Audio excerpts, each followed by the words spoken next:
Hyvät kuulijat, tänään haluan jakaa kanssamme ajatuksia ja tulkintoja Koranin Ar-Rahman luvun ensimmäisistä 5 jakeesta. Nämä jakeet tuovat esiin syvällisiä opetuksia Jumalan äärettömästä myötätunnosta ja armollisuudesta sekä siitä, kuinka hän on ohjannut ihmiskuntaa. Jumala päätti kertoa kaikista ominaisuuksistaan juuri Ar-Rahman, kaikkein armollisin, nimen syystä. Tämä nimi korostaa Jumalan armollisuutta ja myötätuntoa yli muiden ominaisuuksien, koska nämä piirteet ovat keskeisiä hänen suhteessaan luomakuntaan.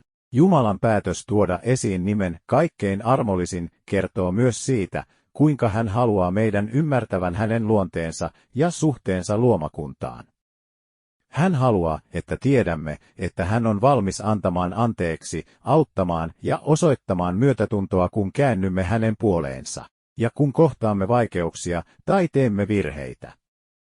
Kun kohtaamme vaikeuksia elämässämme tai teemme virheitä, tämä nimi voi auttaa meitä löytämään sisäisen myötätunnon itseämme kohtaan.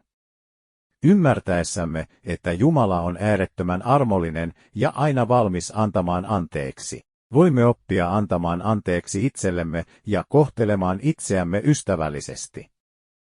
Lisäksi tämä nimi voi vaikuttaa siihen, miten suhtaudumme muihin ihmisiin.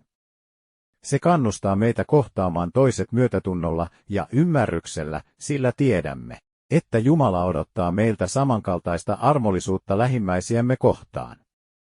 Toisessa jakeessa Ar-Rahman luvussa todetaan, että kaikkein armollisin opetti meille Koranin. Tämä viestii meille syvällisen ja merkittävän totuuden. Korani on selkeä ja ymmärrettävä itsessään.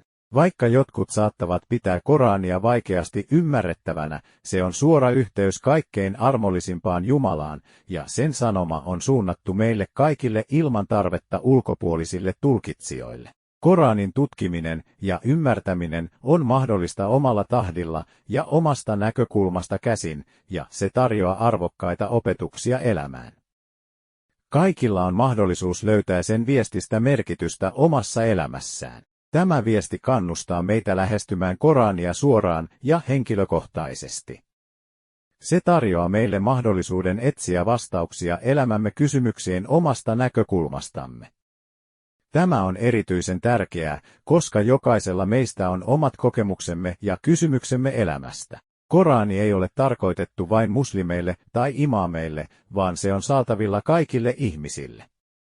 Tämä korostaa uskonnon yksinkertaisuutta ja sen tavoitetta ohjata ja valaista ihmisiä heidän elämänsä matkalla. Korani tarjoaa meille eettisiä ja moraalisia opetuksia sekä ohjeita siitä, kuinka elää hyvää ja oikeudenmukaista elämää. Se on ikään kuin suora yhteys kaikkein armollisimpaan rakkauteen. Tämä kaikkein armollisin ja rakastavin Jumala on myös se, joka on luonut koko ihmiskunnan. Hän antoi meille lahjan elämän ja älyn muodossa. Tämä syvästi koskettava totuus opettaa meille, että olemme kaikki riippuvaisia Jumalasta ja hänen hyvyydestään.